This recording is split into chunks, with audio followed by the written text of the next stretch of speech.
So Carla, since pinag-usapan natin education and training sa Philippine Navy, ngayon baka may mga naging interesado na mga boss natin na syempre mag-training din. So meron tayong pag-uusapan at tutunghayan na circuit training kasi talagang todo ensayo dito si Joe Tamesis. Kaya tunghayan natin ito dito lamang sa One Life.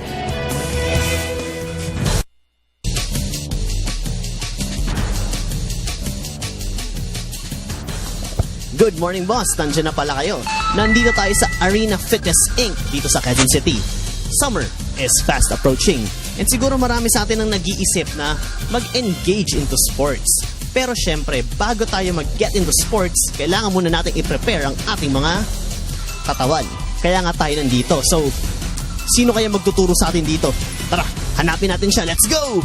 Hindi tayo pwedeng basta na lang mag-exercise. Kailangan may magtuturo sa atin para hindi tayo mag-risk ng injury. Para dyan, makakasama natin si Coach Hazel Tarun. Good morning, Coach. Good morning po. Ano bang gagawin natin? We do 4 exercise, like warm up, we do 100 jumping rope. And then the second, squats with dumbbell press. And then the third, in pull-ups, body weight. And then push-ups. Ang dami pala. Kaya ko ba lahat yun? That's 4 exercise only. Excited na ako. So, tara mga boss, gawin na natin to.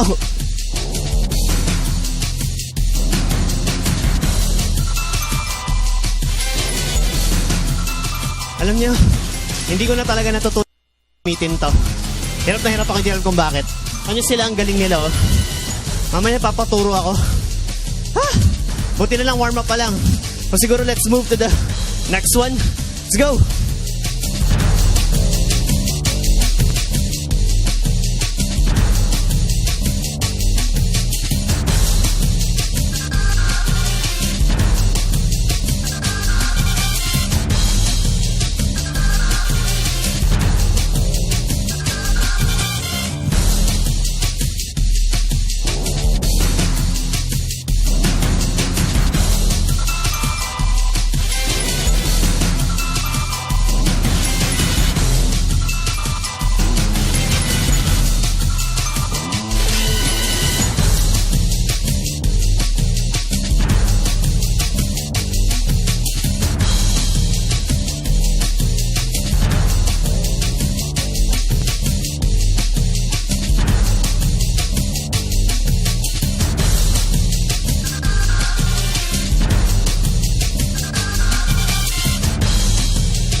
Guys, kamusta naman yung ginawa nating training?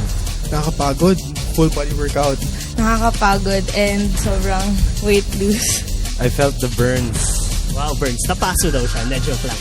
Okay, so, I heard you guys are young athletes.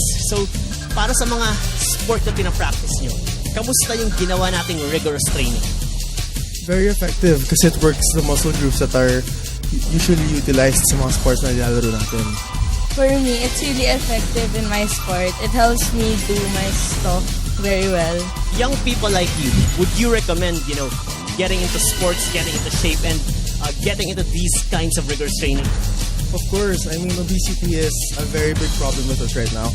And keeping in shape will keep us healthy. And as we always say, health is wealth.